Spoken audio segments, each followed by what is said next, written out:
Live and on demand, this is WNY News Now. Hello everyone. Thank you for joining us at Western New York News Now. I'm Lee Kane Jr. and today we have a special broadcast for you. On Wednesday, I engaged in a long-form one-on-one interview with Chautauqua County Executive P.J. Wendel regarding the recent state of emergency declaration and executive order prohibiting persons, businesses, and entities from entering into rental agreements with New York City utilizing the city's Family Homelessness and Eviction Prevention Supplement Program, also known as FEPS. So we will first go to a quick commercial break, then we will have our weather forecast with Chief Forecaster Andrew Stevenson, and then I will outline some context leading into the interview to help viewers better understand the conversation between Mr. Wendel and I. With that being said, WNY News Now will be right back. You're watching WNY News Now, where coverage comes first. EagleZip.com is your local one-stop shop for all of your home and business computer needs. Located on Fluvan Avenue Extension, just outside of Jamestown, EagleZip.com sells and services all brands of desktops and laptops, as well as servers and network equipment for your business. All new computer sales include transferring your data from your old computer plus a 2-year warranty. Call EagleZip.com today. Stop by EagleZip.com today and let us make computers easy for you.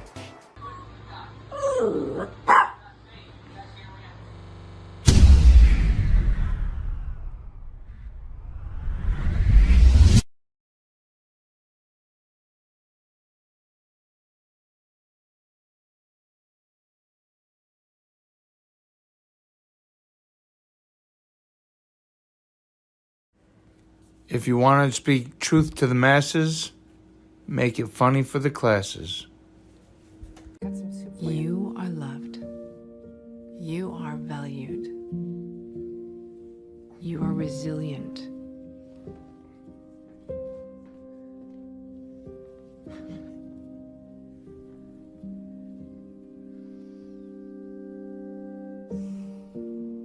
You got this. You're there for them. We're here for you. Find free care guides at aarp.org/caregiving. You're watching WNY News Now, where coverage comes first. Welcome back to WNY News Now. While we've been enjoying some sunshine and dry weather yesterday and today, that sunshine will come to an end as that weak ridge of high pressure that brought us the dry weather weakens, and that's going to allow a system to move by to our south tomorrow with widespread rain tomorrow. The heaviest rainfall totals from this system will be found across the southern tier and northern Pennsylvania, closer to where the center of that system is. So we're looking at anywhere from 3/4 to an inch of rain across the southern tier, and then a little higher amounts across northern Pennsylvania, closer to that system, and then those rainfall totals really begin to drop off the farther north you go. Besides the rain, we'll be dealing with pretty much all week, and we'll be talking about some gusty winds tomorrow as well. Wind gusts tomorrow afternoon across the southern tier and the immediate Lake Erie shoreline will be found in the 30 to 35 mile per hour range, with weaker gusts the farther north you go. Besides, so with the rain and the gusty winds, it's going to just be a bleh kind of day tomorrow, a good day just to stay inside, a good weekend just to stay inside with the rain and the windy conditions. Almanac for today made it to a high of 59 degrees yesterday in the city, which is a few degrees below our average of 62. The low for today yesterday was 37, and our records for today 82 set back in 1930, the record low of 20 set back in 1986. So let's time out future scan overnight tonight and into the weekend. Clouds will continue to increase this evening. Any rain showers should hold off until after midnight tonight. Not going to rule out an isolated shower before that, but then the widespread rain really starts to fill in after midnight and into the day tomorrow, and then the rain just continues all day tomorrow with moderate to heavy rain at times across the southern tier. As that system moves out of the region tomorrow night into Sunday, that rain will begin to taper off into just some light showers late overnight Saturday, and then into the day on Sunday. We'll be talking about mostly cloudy skies and just some occasional showers. Tonight, the Jamestown Red Raiders will host Bennett at Strider Field. While it should be mainly dry through the evening, it will be cloudy with chilly temperatures as well in the lower 50s to start the game, dropping into the upper 40s by the end of the game. The weekend weather for the Jamestown area, rain showers all day tomorrow, moderate to heavy at times, highs in upper 40s, calling for a high of 47 tomorrow. Overnight lows drop back down into the lower 40s tomorrow night with more light rain, and then Sunday the showers continue, temperatures once again in upper 40s close to 50. Now the rest of that 7-day outlook from Ultimate Solutions. So the lake effect rain showers kick into gear Sunday and pretty much continue through Monday and Tuesday. Temperatures in the lower 50s for Monday and Tuesday. And then we should dry out once again by the middle of next week and warm up a little bit with temperatures returning into the mid to upper 50s. Andrew, thank you. Before we begin, I would first like to provide a disclaimer. I would like to make it clear that as it relates to my professional conduct, I am not taking an ideological position on this issue.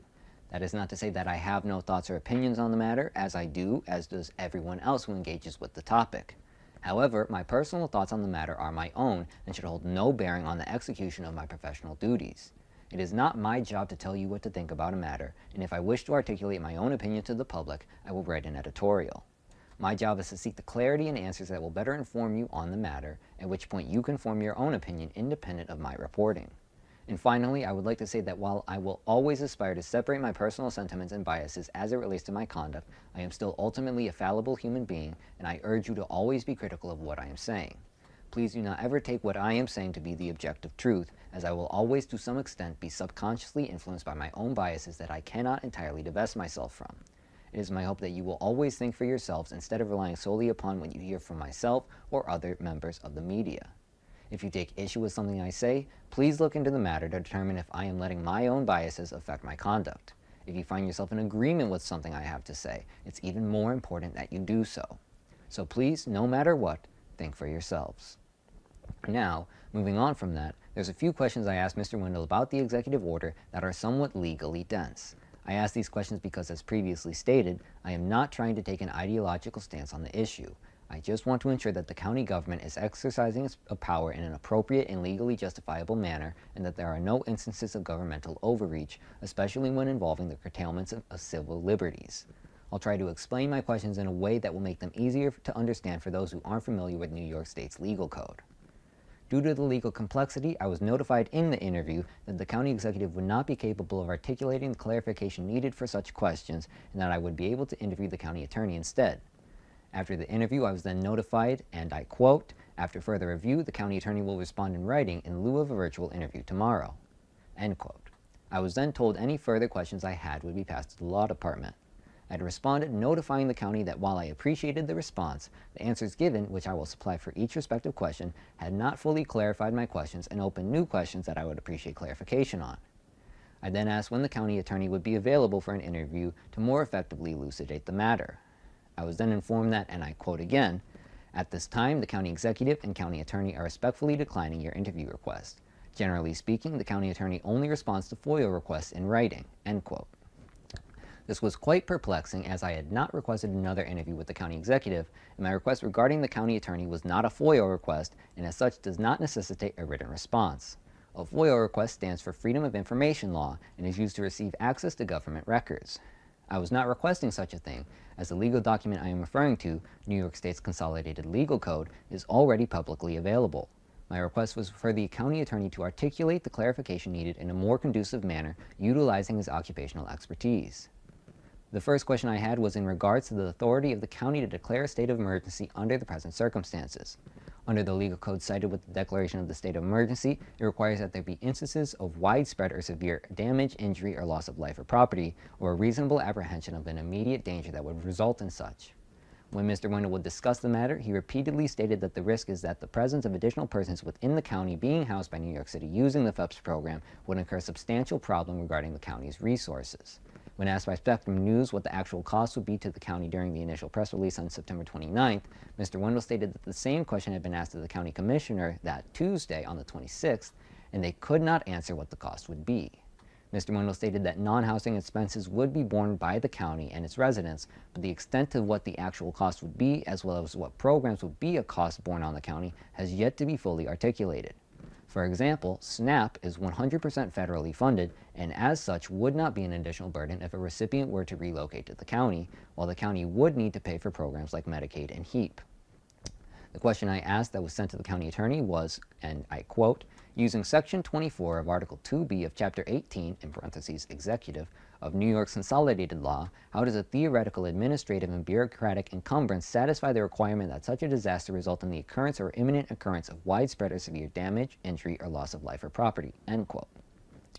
The county attorney's response was, quote, the current situation is not just a theoretical, administrative, and bureaucratic encumbrance, and instead is a situation that involves real and documented concerns about safety, health, and housing.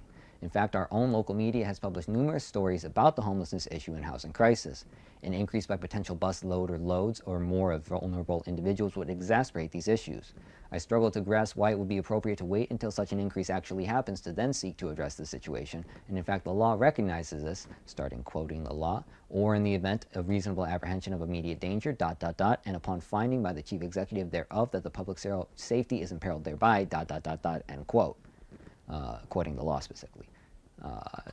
That is the end of his quote. I apologize for that. To clarify my question, the use of theoretical, administrative, and bureaucratic encumbrance was due to the fact that the county is asserting that the danger lies in the potential further overextension of county resources, but has yet to clearly articulate what the tangible costs would be. As such, I have no language in which to articulate such a threat as anything but theoretical.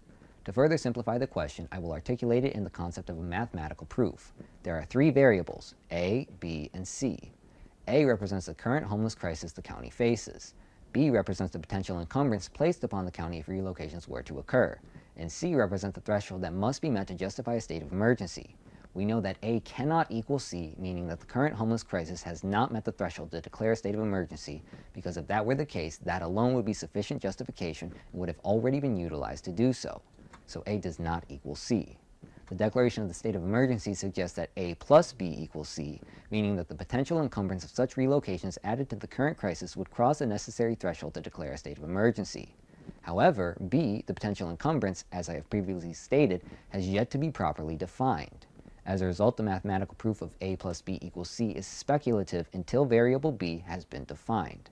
The county has made references to local information being published in regard to the current crisis, but did not identify anything specifically when issuing the state of emergency.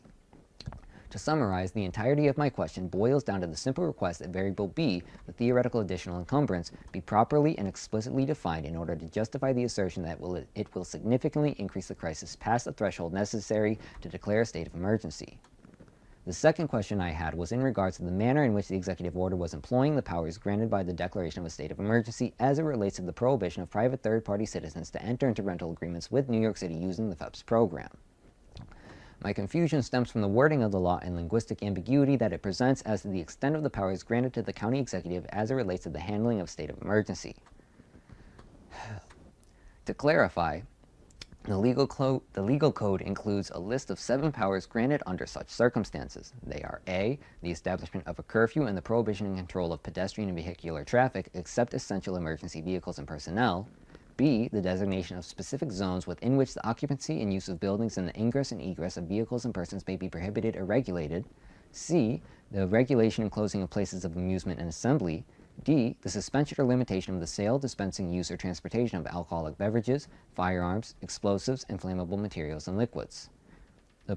E, the prohibition and control of the presence of persons on public streets and places.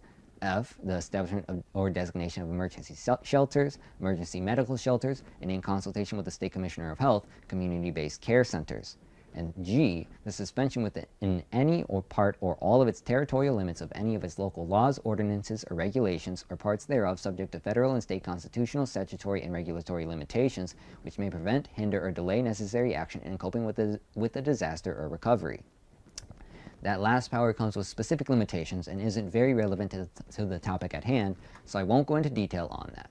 If you are interested in reading the code, it is Section 24 of Article 2B of Chapter 18 of New York's Consolidated Legal Code, which can be found at nysenate.gov. My question to the county attorney was, what powers endowed by the declaration of a state of emergency, in parentheses, Section 24 of Article 2B of Chapter 18, Executive of New York's Consolidated Law, would allow for the prohibition of private third parties to enter into such a rental agreement. The county attorney's response was, quote, Section 24 provides that the chief executive may promulgate local emergency orders to protect life and property or to bring the emergency situation under control. Section 24 goes on to provide, as illustration, such orders may ... and quoting the law. The list is not meant to be exhaustive of all potential remedies. However, both A, B, and E would provide the bulk of the designated powers. I would further note that number 5 under Section 24 does provide that, quoting the law again, any person who knowingly violates any local emergency order ... is guilty of a Class B misdemeanor, end quote, emphasis added on person by him, end quote. My confusion with this question ultimately boils down to one word, that being illustration. In the sentence he partially quoted, the word may is referring to elective choice, meaning that the powers in question can be applied or not applied, whereas if it was mandatory, all powers endowed must be administered. The use of as illustration is meant to clarify the previous statement that the county executive can promulgate local orders to protect life and property or to bring the situation under control. However, this clarification can come in two forms. It can be interpreted as id est or exempli gratia. You're probably familiar with the abbreviated forms i.e. and e.g. Id est means that is in Latin and is exhaustive in nature, whereas exempli gratia means for example and is non-exhaustive in nature. So whether the powers listed afterward are exhaustive, meaning that additional powers not listed cannot be exercised, is entirely dependent on what form of clarification the words as illustration are being interpreted as. If it is indeed non-exhaustive, my question is then, what, if any, inherent limitations are applicable to the powers granted to a county executive or chief official under these circumstances? However, his response did confuse me in regard to the listed powers he stated were applicable in the context of my question. Point A refers to the establishment of a curfew and control of traffic, neither of which is relevant to the occupation of private property. Point E refers to the regulation and prohibition of people's presence on public property, which once again does not pertain to private property. Point B is the power listed that I had assumed was being utilized, though the inclusion of the word specific zone seemed implicitly limiting in scope, though I am probably misunderstanding this, as before the listed powers, it does specify that such powers may be applied within any or all of the territorial limits of the county. Ultimately, my main confusion is in regard to the inclusion of powers specifically related to public property and presence when the question stipulated private property. My final question to the county attorney was in regard to the public presentation of the scope of the initial executive order relating to the migrant situation, which specified that hotels, motels, and multiple dwelling facilities would be prohibited from entering into agreements to house migrants. The following sentence of the order extended this to effectively prohibit anyone from doing so, as Mr. Wendel will state in the interview when I ask. The second executive order is more transparent in its breadth, specifically barring any person, business, or entity in the county from entering into the specified rental agreements with New York City. However, when discussing the breadth of the order during the press release on September 29th, Mr. Wendel included the first sentence of the initial order while not mentioning the second sentence. My question to the attorney was, what is the justification when speaking to the press to disseminate the information, mentioning sentence 1 of subsection B of section 1 of emergency order number 1, but declining to mention sentence 2 of subsection B of section 1 of emergency order number 1? This question is primarily because of the desire to understand whether it would be appropriate to fail to properly convey the bounds under which the citizenry must operate lest they suffer the consequences and be charged accordingly, end quote. His answer was, quote, sentence 1 and 2 are not mutually exclusive, that is to say that both can operate independently of the other. Sentence 1 of emergency order number 1 provides for a prohibited activity, while sentence 2 of emergency order number 1 extends such prohibition. Quoting the order, this prohibition from the first sentence extends ... end quote, emphasis and notation added, end quote. My problem with this answer is that it evades the heart of my question. I was not asking if the sentences could be used independent of each other. I was asking, when using a platform to publicly disseminate information to the public, is it not important to ensure that you convey the proper breadth of an order that will result in criminal charges if one runs afoul of it? The first sentence not only establishes a prohibition, but also a bounds, that being hotels, motels, and multiple dwelling facilities. It establishes both the activity that is being prohibited, entering into an agreement to house migrants, as well as a target to whom the prohibition affects, that being hotels, motels, and multiple dwelling facilities. The second sentence then supersedes the bounds established by the first sentence, as hotels, motels, and multiple dwelling facilities are still persons or entities who would be affected by the bounds established by the second sentence.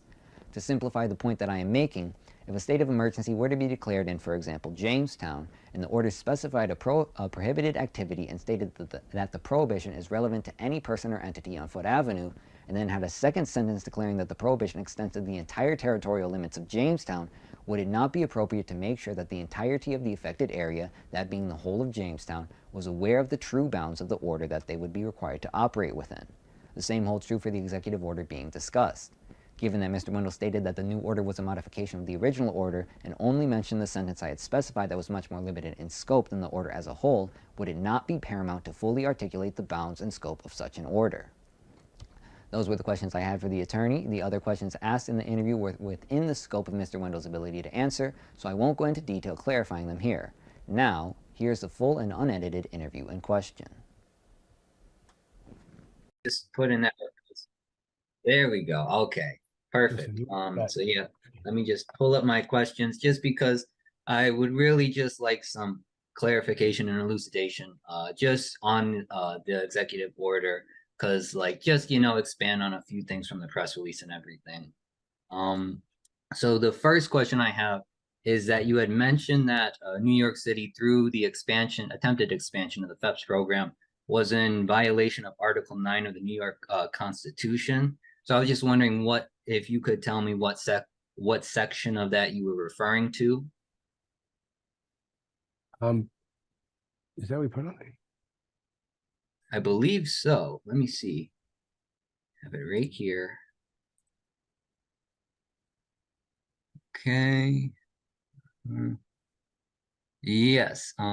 Whereas the City of New York Homeless Relocation Program violates the city's 1984 consent judgment and is unlawful under the United States and New York State statutes and constitutions, including Article 9 of the New York Constitution. Well, what it was referring to is the use of those vouchers within the 5 boroughs of New York City. That's where they were intended to be used. That's where they have been used now for many, many years. Now, all of a sudden, the City of New York has an issue, so they wanted those to be able to be used anywhere in New York State. Okay.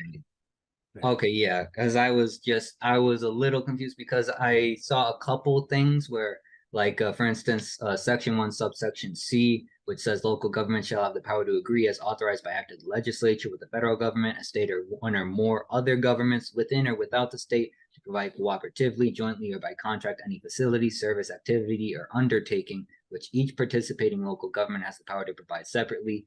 Each such local government shall have the power to apportion its share of the cost thereof upon such portion of its area as may be authorized by act of the legislature.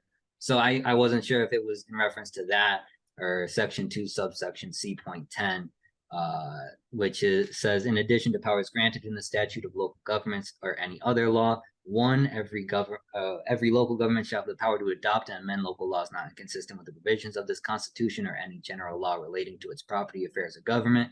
And 2, every local government shall have the power to adopt and amend local laws not inconsistent with the provisions of this Constitution or any general law relating to the following subjects, whether or not they relate to the property affairs or government of such local government, except to the extent that the legislature shall restrict the adoption of such a local law relating to other than the property affairs or government of such local government. Point 10 then says the government, protection, order, conduct, safety, health, and well-beings of person or property therein. I'm very sorry. You know, it's the legal code. It can be quite verbose. Correct. Yeah. You know, the bottom line is, like we said, you know, this is a New York City problem. New York City's had it. You know, I've said it before. People are concerned that right now the homeless, the ability to use the vouchers upstate is to get people out of the homeless shelters. When the question was asked by county executives, if that means that when homeless abandon or leave the shelters, then those positions will be filled, or those beds will be filled with asylum seekers, there was no comment. So one could assume, one could look at it either way. The concern we had here was, as you know, others have said, if I have a problem in Chautauqua County, I don't reach out to New York City and ask for help. They have a problem now. Everybody's supposed to help them. You know, that's a grave concern for many of us. You know, New York City is the tail that wags the dog, right? They're the biggest entity in the room. So, you know, this agreement was allowed to take place and supported by the state, who gave them that authority. We're not clear when asked what legal authority do they have to act on this. They didn't have that either.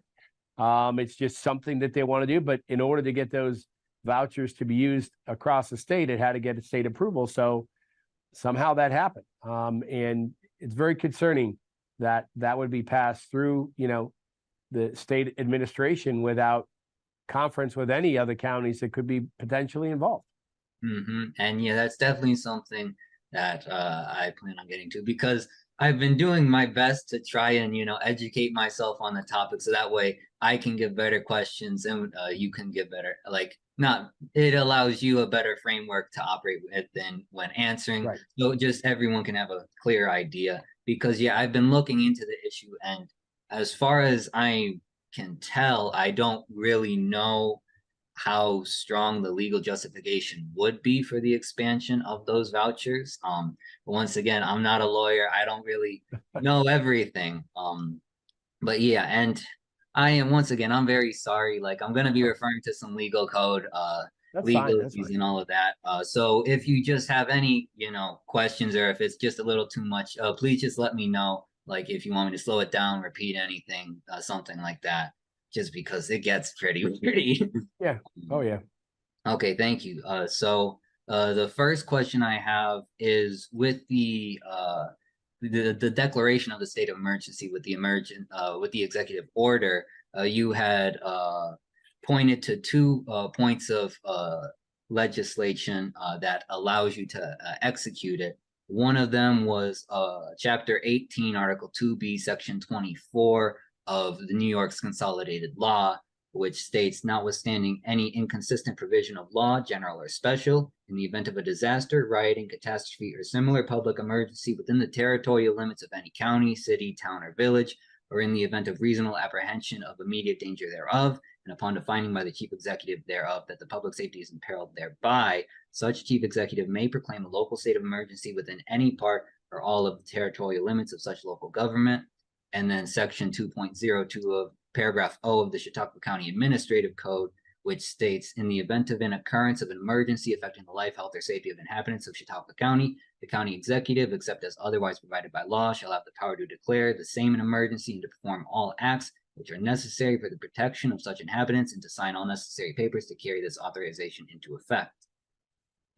So my only real question about that was, due to the ultimately subjective nature of the qualitative wording there, there's just a little bit of a linguistic ambiguity as to the bounds of it.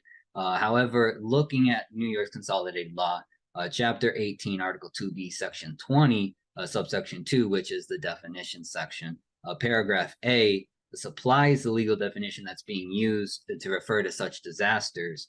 And it states, disaster means occurrence or imminent, impending, or urgent threat of widespread or severe damage, injury, loss of life or property resulting from any natural or man-made causes, including but not limited to fire, flood, earthquake, hurricane, tornado, high water, landslide, mudslide, wind, storm, wave action, volcanic activity, epidemic, disease outbreak, air contamination, terrorism, cyber event, blight, drought, infestation, explosion, radiological accident, nuclear, chemical, biological, or bacteriological release, water contamination, bridge failure, or bridge collapse. So while the legal text in question is obviously not exhaustive because it says not limited to, it seems to me that it very clearly establishes a sense of scale, of severity, and of presence that must be met in order to justify the declaration of a state of emergency. And the problem that I see, and once again, I'm not entirely sure, is that the justification being used is of a theoretical, administrative, and bureaucratic encumbrance upon the system that would then affect county residents. However, let me see here. The legal wording demonstrates that any such theoretical threat be both a direct and physical danger to the citizenry at large, which is made clear by the preface that such a disaster would need to result in widespread or severe damage, injury, or loss of life or property. So can you just articulate your justification of how a theoretical administrative encumbrance such as that would satiate those prerequisites? What we have to look at right now is the potential safety for our residents. As you saw, we had an influx of asylum seekers to Erie County. As a result, you saw at least two that were notable assaults, sexual assaults on victims. Again, that is something that could potentially happen. And that was something that many county executives across the state wanted to prevent. Obviously, there could be arguments on both sides, but one of the things is we did not want to bring in, large groups of people who languish in hotels or motels or apartment complexes and are not able to work, may or may not assimilate themselves with the customs of our country or this community. So as we looked at that, and is it really fair for those people? They have no means to support themselves, both financially. So they're going to come here with the clothing on their back, no means to support themselves coming out of the gate, no means to house themselves because they don't have the funding to pay for, apartments or what have you. We have been told by those who are already assisting our asylum seekers, there are about 88 of them, and many of them are reliant on the donations and the contributions of other individuals throughout the county, and that any more would create a stress and an overburden on our existing infrastructure. Having said that, to add more people to that would just, put people in, to have somebody here and they don't have a place to live, where would they live? On the street? Do we put them, just create a larger homeless problem than we already have? Myself, I drove through the city of Jamestown Sunday morning. There are people back again living under the viaduct. And there again, it brings its own concerns. We have a housing issue right now for our homeless, and to add more people to that would just not be the prudent thing to do. It would be poor management.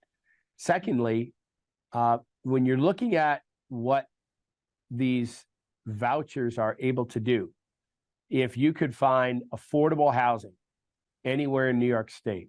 So for example, affordable housing in New York City is a heck of a lot different than affordable housing in Chautauqua County. Absolutely. Now, prior to that, you have to have HUD inspections. And the comment was, well, we can do those virtually. How do we know? How do you know that the home you're inspecting is going to be the home that those people are occupying? And are we putting people in adequate housing? Are we protecting them from, disease, improper, appropriate water, sewer, those type of things, electricity? But more so, what happens when you have, somebody who owns a facility right now and is getting $500 a month from a family, and all of a sudden, wow, $700. If I go $700 or $1,000, and that's fair housing, according to a standard, coming from New York, and they're able to pay that, what happens to the family that was there and occupied? Now they're evicted, they're kicked out, so this person could potentially make more money. So now what do we do if those people don't have a place to go to? So now you've just increased your homeless population. We have very limited facilities for women and children, although, we do have them, but again, very limited. So now you're just exacerbating the problem of homeless, which you already have in Chautauqua County, because New York City has an increased problem with their homeless or trying to get homeless out of shelters to make way for the migrant and the asylum seekers, which, as we have seen, are growing in population. Back in July, I toured the Roosevelt Hotel with members of Mayor Adams' staff, other county executives, and our executive director of NYSAC. We didn't see anybody living on the streets. We didn't see anybody sleeping on the floors. People were there sitting in chairs, waiting. And at that time, we're only in the Roosevelt Hotel for no more than 24 hours, and they were sent to either a final destination or they were sent to one of the 180 facilities within New York City that were housing the asylum seekers. Since that time, if you see pictures of the Roosevelt, it is a much different place.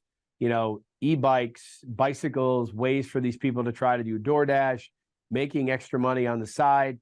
All of those things are just exacerbating the problems that are happening right now. So it's an ongoing problem in New York City, but as we all have said, that is their city, that is their situation.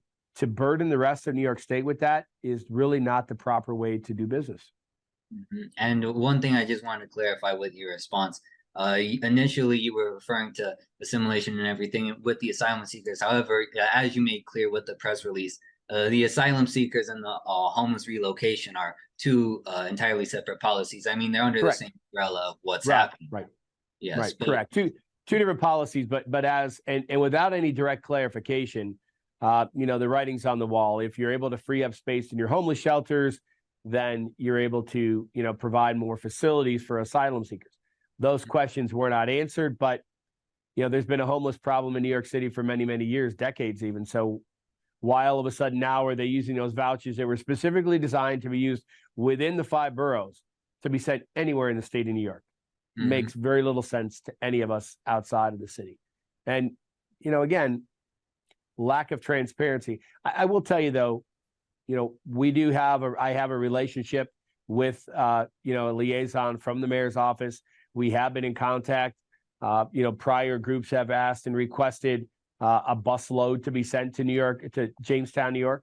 That question was brought to me. I reached out. They were not able to, fulfill that request because we just don't have the resources. So again, I've got a great constant contact with the liaison in the mayor's office. Any question I have, and I have a reassurance that, nothing will happen in our county without coordination from the mayor's office and my office. So that is something, I hold deeply. Comments, I think over the weekend are, the mayor of New York City is the big bad wolf, and do the three little pigs in Jamestown and Chautauqua County have a plan? Yes, we do. And that plan is to work across the aisle with the mayor's office with a good relationship that we already have. And we're going to continue that relationship and build upon that, making sure that if anything does happen, it happens, when we're able to, work with those people, when we're able to provide adequate and appropriate shelter. At this time, we cannot do that, nor can we assist people in a manner where, they would be moving forward comfortably coming to Chautauqua County. Thank you. So then my next question would just be, can you articulate what powers granted by the declaration of a state of emergency allow for the prohibition of business to be conducted between New York City and private third-party citizens and businesses? Well, in the state of emergency, that allows that prohibition based on, our declaration. What would happen is, so you're going to bring a third party in, and what could they provide? What are they going to do? So they're going to start to do what? Are they going to evict people if they already are in current housing? It prohibits us from making sure that the people coming here are being taken care of and not just given a roof over their head. And somebody, as we've seen, the numbers, and it was DocGo. It was not the mayor's office. The letter came from DocGo and giving these numbers. Now, again, my representative from the mayor's office doesn't know where they got those numbers. But if you look at $120 a day, that's $840 a week, $3,300 a month. That's a pretty substantial facility to live in here in Chautauqua County. I know homes, rather large homes, that are rented for less money than that. So that only provides the housing. What do you do for food, for heat, for electricity, for water? Are all those encumbered? And if they are, now you start to have people, are they adequate houses, sub-adequate housing? Are we starting to evict people? Again, creating these issues of homelessness that we don't have right now. It's not a matter of trying to stop the entrepreneurial spirit. It's a matter of, people trying to just look at this as making a buck. These are human beings. It was said before in multiple news medias, it's human trafficking. That you should not be paying to send people out to any part of the state because you don't want them in your area anymore. These are people, and as has been stated, are these people that are escaping, domestic violence? Are they? So if somebody's escaping domestic violence, to what extent will their perpetrator follow them? And now do we have assaults? Do we have domestic violence here taking place in our county because somebody tried to avoid it from New York City? I mean, there's just too many questions that, we leave unanswered. And, do we need to bring problems to our county? I don't believe we do. We need to protect our residents that are here, and we need to take care of the problems we have. As you know, we have a homeless problem in Chautauqua County. Bringing more people without sufficient adequate housing stock is not the appropriate thing to do. Although the one concern I have with that is, once again, these are all very hypotheticals being used as a justification, whereas the law clearly indicates that there must be a very present or very imminent threat. It has to be something that is very clear. It can't really be just a mere hypothetical of what could theoretically happen. These states of emergency have been upheld in the appellate division throughout New York State since the inception of these states of emergencies declared by myself and a multitude of counties across the state. So, I mean, if there's any question of ambiguity or difficulty in the definition, the state courts have upheld those decisions that the counties have taken. And surprisingly enough, or justly enough, New York City has withdrawn lawsuits that they've had challenging that here in Chautauqua County. So again, people want to pick apart the letter of the law. That's up for their decision. But seeing as how this has been upheld by courts across New York State, we all have agreed that we are still within the letters of our law, and we'll still continue that these, to keep these states of emergency in place to protect our citizens. Although the one question I had with that is that the reason why New York City declined further litigation is because it was determined that they would have to pursue each venue within each county, which would presume a logistical issue for their end. It would just be a bit of a hassle. It wasn't necessarily due to lack of justification. And then, yes, and I completely once again agree. I am no lawyer. I pretend not to. I do not pretend to be such. That's why I'm seeking this clarification. And you did mention you had legal counsel. So I don't know. It would be very nice just to know who all, I mean, I don't want to do that, but it would just be nice to be able to sit down with someone who can really explain the law to me, because once again, I by no means have a significant understanding of it. And then the one thing with the state of emergency, I'm really just asking what mechanism is in place with the powers that are granted by it that allow for this specific action that you are undertaking with prohibiting the entrance into agreements between the third-party citizens and New York City. That's all I'm really asking. I'm just asking for some clarification as to what specifically allows for that. The declaration of the state of emergency. Oh, but in that state of emergency, it does give the executive the powers to, execute activities or actions they fear within the law, but also protecting the residents of the county. But the powers granted by the declaration of the state of emergency are very clearly outlined. Would you like me to go over them and then you can just tell me? No, I'd have to bring in my attorney, and he could expel things out.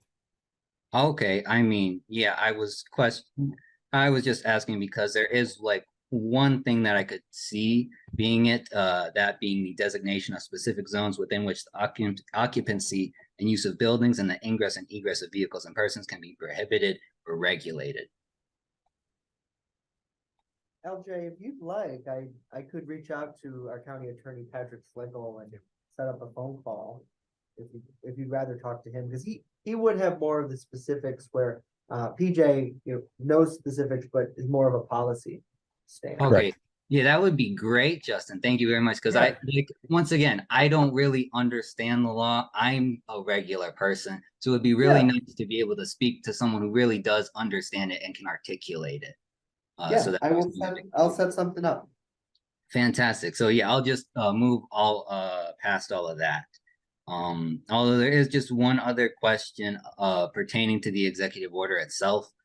In the press release, you had stated with the executive order, the first one, I believe, would prohibit hotels, motels, and multiple dwelling facilities, as well as any municipalities from entering into an agreement with New York City to house asylum seekers without first receiving written authorization from yourself. And that is the wording of the first state of emergency declaration. It then goes on to say, this prohibition extends to any person or entity participating in an external municipality's government program or a contract or service funded by an external municipality or acting on behalf of any external municipality. So I was just wondering, is that in reference to any migrants or any individuals who would be the recipients of the benefits of that program? Or is that referring to persons or entities who would not necessarily be included in that initial exclusion? It would be anybody that wasn't part of the initial exclusion. Okay, so just to clarify, if I had, say, a house, just a single unit residence, that would be what would apply. Right. If somebody wants to find, and you have to remember, this is what's happening in Chautauqua County right now. Individuals may have a private home that are lending it to or allowing asylum seekers to occupy that. That is not what we're prohibiting. We're prohibiting the large influx of 20, 40 or more people coming into the area, occupying a hotel. In fact, most recently, we got a call from Broome County.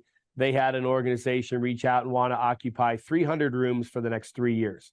If you occupied 300 rooms in Chautauqua County, that would take away a majority of our tourism availability. Now, again, depending on which hotels they want to use, what would that leave as far as the rest of the individuals? And people have to remember that currently New York City is in litigation to have that law removed, where they would have to provide the funding in perpetuity. If they are here, let's say they have, hotels, or they're using 100 rooms in Chautauqua County and they're filled with people, and New York City gets a ruling that says they are no longer required to pay. What do we do then? Absolutely. Those people are evicted. Those people are kicked onto the street. We have to look at this, and those who are in favor or feel what I'm doing is inappropriate, we have to look at what actions have the governor taken within the ability of, again, over the summer, moving into a SUNY dormitory. Why were they not able to do that? Because they had to remove people when the SUNY system came back into classes. Same thing in Buffalo State. They did have a place up there where they were allowing people to live in the dorm. What happened? They had to remove them prior to school coming back into session. So, these ideas of protection, or of not allowing, or the prohibition of people entering into groups or to enter into contracts with New York City without our knowledge, is basically protecting people that are coming into our county. They come here. I mean, who knows what could happen? If we have 40 or 60 people coming into Chautauqua County that we're not aware of, that are, what is their criminal background? What is their immunization background? What's their health background? What are these screenings? As we've seen, in particular with the asylum seekers, we have seen outbreaks of tuberculosis. We've seen outbreaks of disease that we haven't seen in other places. Is that something we want to bring to Chautauqua County, a potential outbreak of tuberculosis because they're living in a small, condensed community? And what if they don't know they have this infectious disease and the kids are going to school? There's so many things that, as you said, could be hypothetical, but we're looking at what has happened thus far. And, what has happened, are those, in fact, those very things: outbreaks of disease, outbreaks of, things like tuberculosis, increased, violence in certain areas, or increased, acts. It just, right now, without the people being able to come here, set up residence and work, it puts them in a very precarious situation. Now, since this time, in my original declaration in state of emergency, we have had refugees coming into Chautauqua County, which are a completely different designation. We have had people that are asylum seekers. We've had people come. We've had people go. So statements made that this is an anti-immigrant policy is completely false. People have come and people have left Chautauqua County. We haven't had any interaction with any governmental agencies going in and deporting individuals. These people are here. They have that asylum seeker designation, which does not allow them to work. Now, unfortunately, many of our people of the original group that is here, they've been here now going on a year. They've gone to their adjudication hearings. And as I was told by a senior member of the governor's staff, well, that's just for their asylum status. That has nothing to do with their ability to get a job. Well, who's informing these people? That was news to me when I heard of this about 4 weeks ago, that these people, when they go to an adjudication hearing, that's just strictly on their asylum status. That has nothing to do with their ability to work. Well, that's a different process. Well, for the love of Pete, why aren't people telling them this?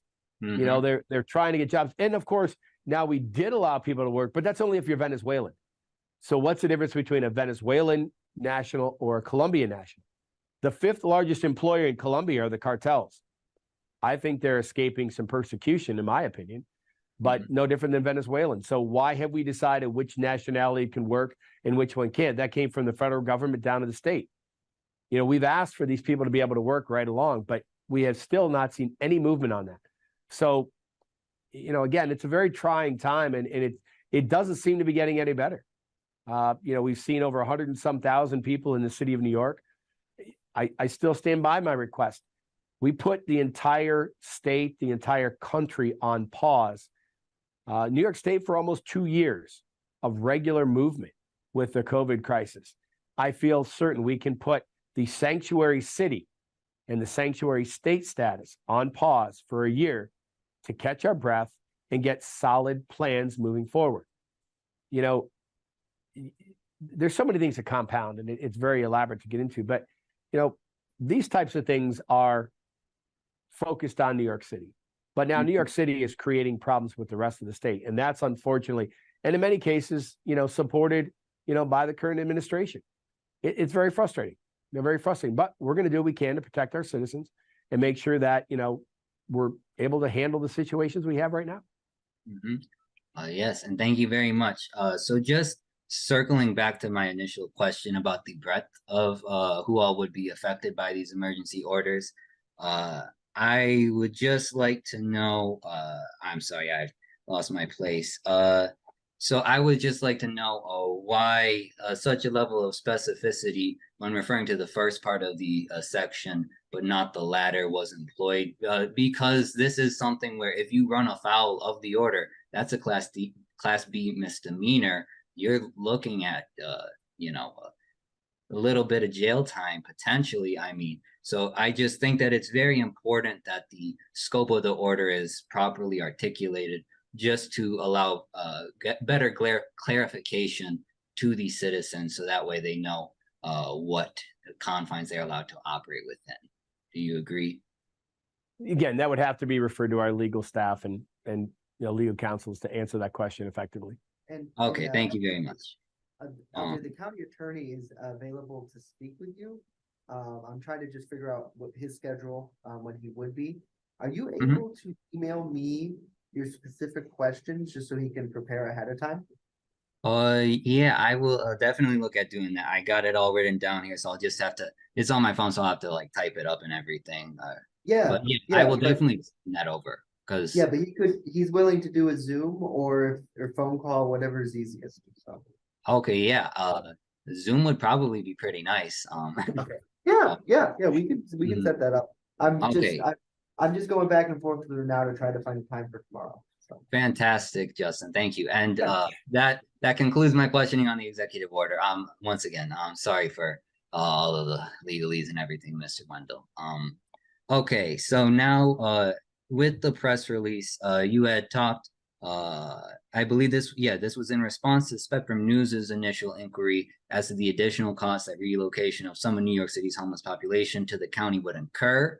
And you stated that's a great question. And the same question was asked to the commissioner on Tuesday, September 26th. They really couldn't answer that. What they can answer is if those people qualify for public services, which are Medicaid or HEAP or other services provided through the Social Services Department, that would be borne by the county. So if we had 70 more people, those are 70 more people. That would be an added cost to the county's budget. I just submitted my tentative budget, and it does not account for another 70 people. Now, naysayers in opposition would say, well, are you telling me we can't add people? We're not saying that. But we would add for people if they're residents of Chautauqua County, but you're moving people from New York and dropping them here in Chautauqua County. They're now going to be Chautauqua County's problem. So just one question I had with that is that you stated that the resources for an increase in population brought forth specifically by Chautauqua County residents would be accommodated. However, obviously Chautauqua County doesn't have border patrol. It doesn't have any enforcement mechanism against legal United States citizens residing in other counties and other states at large, because obviously you can't, that would be a violation of the freedom of movement. So I'm just inquiring how you reconcile a budgetary methodology such as that in an area that doesn't have sovereignty as it relates to the ingress, egress, and residency of United States citizens within its territorial limits. And by what I mean by that is, say 70 people move here from Cattaraugus County, how would that be accounted for? We would have to account for it in any means. Again, if that many people moved here, we would deal with it. But that's not what we're looking at. We're looking at, and interestingly enough, the people that would qualify for this program in New York City have to have a minimum of 10 working hours a week. So if you have a job in New York City and that qualifies you, you move to Chautauqua County, you don't have a job, how does that still qualify you? No question, there was no answer for that. So and again, do they come here with or without a job? That's the other question. So if you're moving here without a job, then don't they invalidate the qualifications from the program to begin with? And again, we're looking at if an individual moves here, to Chautauqua County, and they become, part of our social services system. Again, that's understandable. But to be moved here by another municipality within New York State because they don't want the burden there, it's not a matter of people coming here. Potentially they're coming here and now adding to, our social services dilemma, which are mandated by the state. The state directs the thresholds and the county residents have to provide for it. That is the concern we have. So yes, if people move here, the likelihood of 70 people moving here from Cattaraugus County, I don't know if I've seen it in the 3.5 to 4 years I've been county executive, but we will deal with that as it happens. But to have that many people coming here because New York City no longer wants them in their 5 boroughs, that is a question that we all have. You got to remember, they're not, they're being encouraged to move. Why? We'll move. We'll pay for your rent. If somebody's going to pay for my rent, would you want to relocate from New York City? So again, we talk about incentivizing. So if you move, I'll pay for you. I don't know. A couple of years ago, wasn't that bribery? There's too much, gray area, not gray area. It's just, I get what not you're the saying. proper way to treat human beings, in my opinion. And and I understand that. And once again, I'm not trying to stake, a position on the issue. I'm just trying to get some clarification on certain logistical things like that. So yes, I very much appreciate your answer. Just because I was concerned if the budget only accounts for internal county growth, I could foresee that being an issue without accounting for the movement of people. Just naturally. Yes. Has a hard stop coming up. He has another meeting at 3. So could we do like 1 or 2 more questions? Absolutely. That's actually all I had left, believe it or not. Oh, perfect. Yes. So this next one, let me see here. So I believe, this was in response to actually my question in the press release as to potential litigation from business owners who would be prohibited from entering into a contract using the FEPS program. You had brought forth the question, which you reiterated right now. Is that not trafficking if you're just sending people here and then saying, I'm going to pay you this much money to take people if they want to relocate? That's a grave concern, and we've spoken to that. When I made that same question, I said, how can we not consider this trafficking? You're sending people here for payment, and there was no answer to that either. So my just question with that is, can you articulate what the legal definition of human trafficking is according to the United States government? I'm sorry, it sounds like you're muted, Mr. Sorry Wendel. about that. Oh, it's okay. Yeah, I don't have the exact definition of that, no. Okay, according to the United States Department of Justice, human trafficking is defined as the exploitation of a person for labor, services, or commercial sex. The practice that New York City is employing is the consensual relocation of homeless individuals while also subsidizing their housing accommodations. So how can you justify the suggestion that those actions constitute human trafficking?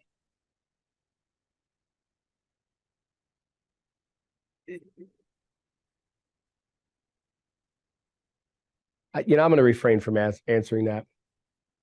Okay. And so are you of the belief that it is appropriate for you as a public official to suggest such serious human rights violations without legal basis and without first ensuring that you're cognizant of the statements you're making?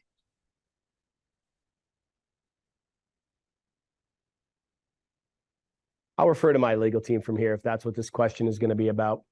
Okay, thank you. I mean, I'm not suing it, but yes. And then my final question is just about the right to shelter in New York City and the potential ramifications of how this might play out. This isn't any accusations or anything like that. I just want to clarify that. So are you familiar with the 1979 New York State Supreme Court case Callahan v. Carey? Correct. Okay. Yes. Thank you. Yeah, that was the case that resulted in the official declaration of the right to shelter within New York City. Obviously, this is really just more so for viewers because they aren't going to be aware of it. Let's be honest. So yes, Robert Hayes was a 26-year-old attorney who had brought forth a class action suit against the state and the city due to inadequate housing for homeless individuals, homeless men specifically, and then it was later expanded upon in subsequent cases.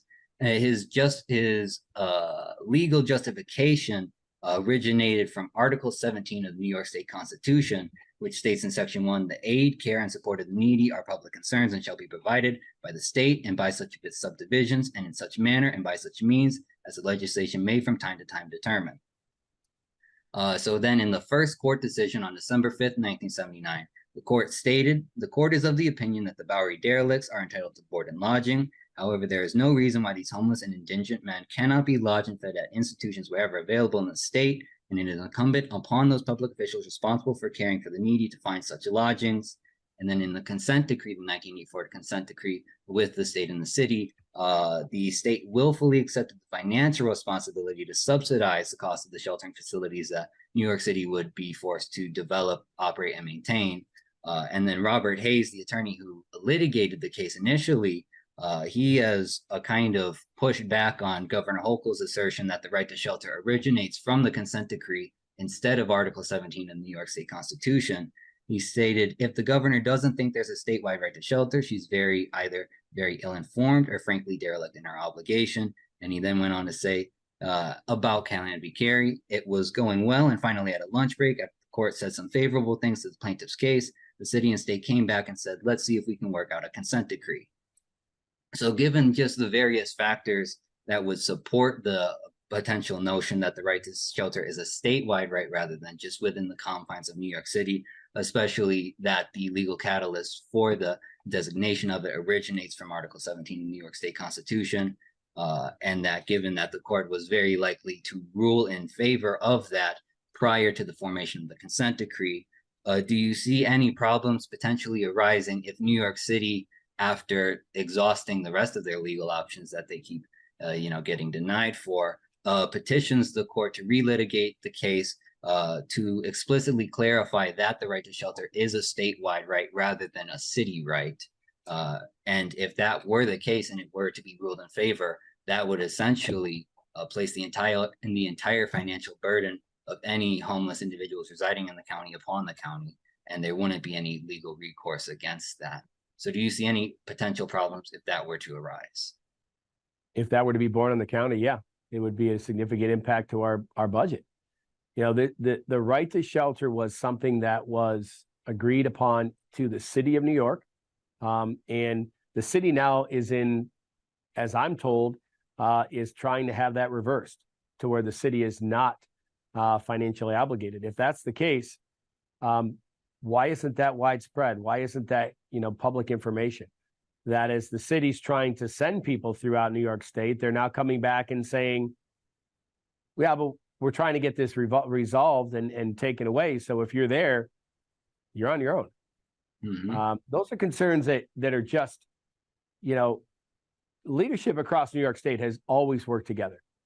As a member of the County Executives Association, we have always stood together. And honestly, the mayor of New York City is considered a county executive. So they do sit down and talk with us. We have a great relationship, I feel, or had at one point with, at least with Mayor Adams. He was one of the first mayors that would engage. Unfortunately, this has gotten to be such a monstrous task at hand and really, gotten to be out of control. Very little faith in working with one another. They see what they're doing as the right thing to do. They can no longer support financially to do this. Well, again, if you can't support financially, you're now going to push that burden onto others. That's a challenge that we all face. And this isn't Chautauqua County's position stating it as if we're the lone wolf. 32 counties have issued a state of emergency prohibiting, the action of New York City sending people to their motels and hotels, along with, several of us, again, falling in suit that prohibiting the FEPS vouchers to be used throughout the rest of New York State. It's realistically, they've got a problem. They need to figure that problem out. That's where, there needs to be involvement. I said it from the very beginning, from the federal government, from the state government. We're going to do what we do here in Chautauqua County. We're going to, provide, services to our residents, our citizens, and we will deal with, what we have that comes in front of us. Again, we've had an asylum. On the other side, we've had asylum seekers here for going on a year.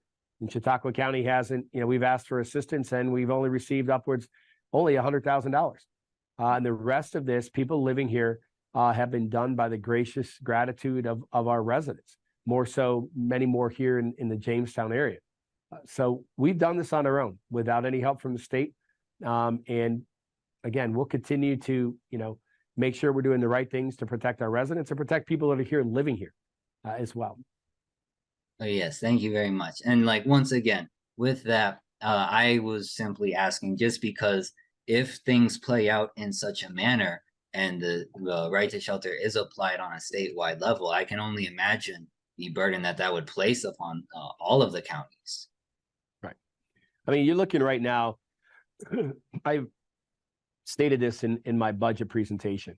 Numbers have increased. We're looking at right now between healthcare, the rise of our retirement cost, other state mandated increases to the tune of about, the new numbers bring it to about $7.3 million. If you add that to the $3 million of federal money that by rights should come to Chautauqua County and is being intercepted or withheld by the governor, that's $10.3 million. People are concerned about a $1.8 million increase in our levy. That's our levy and then some.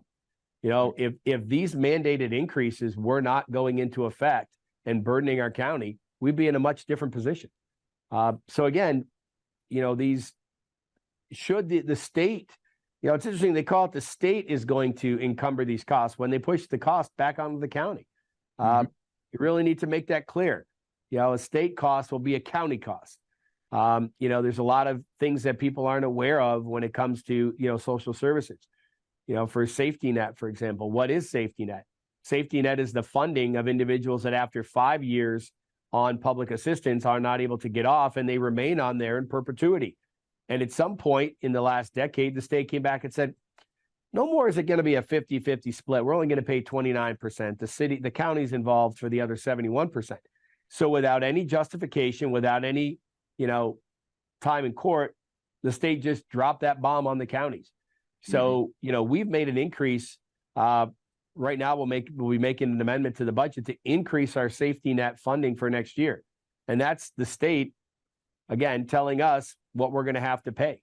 And that safety net is an increase of individuals who are still remaining on public assistance. So the whole social services thing is a huge quagmire when it comes to the state. But, more and more, what we're seeing coming from the state legislature with strong opposition from our local leaders is, more and more is being pushed down to the counties. And again, 80%, NISAC put out a statement, 80% of county budgets are going to be to federal and state mandated programs. 80%. I know one county, it's 94%. 94% of their budget is mandated state and federal programs. That doesn't leave much for anything else, right? And much of that in certain cases is local share. It's being borne on our taxpayers. So again, it's a very complex situation. And unfortunately, it's not getting any better here in New York State. Absolutely. I was actually going to say, once again, this is a very complex and multifaceted manner. So yes, that concludes my questioning, Mr. Wendel. Thank you very much for your time. And I apologize if at any point I came across as adversarial. That was not my intent. I am just trying to seek clarification on some of these things that I don't fully understand and that I imagine everyone else doesn't fully understand either. So thank you very much. All right, thank you. Thank you, LJ. Is 9 a.m. okay? For 9 a.m. tomorrow morning? Yeah, that's unfortunately the county attorney doesn't have a ton of flexibility this week, but Okay. Yeah, I think that should work. Yeah, thank you. sounds good. If you could please email me an outline of your questions, and that way he can at least prepare ahead of time. Absolutely. I'll send you the meeting information here in a little bit. Oh, thank you. And yeah, I mean, it's just going to be the same questions I asked today, really just to help me understand how everything functions with New York's consolidated code as it relates to states of emergency and everything like that. Absolutely. Yeah, I'm not trying to throw any curves.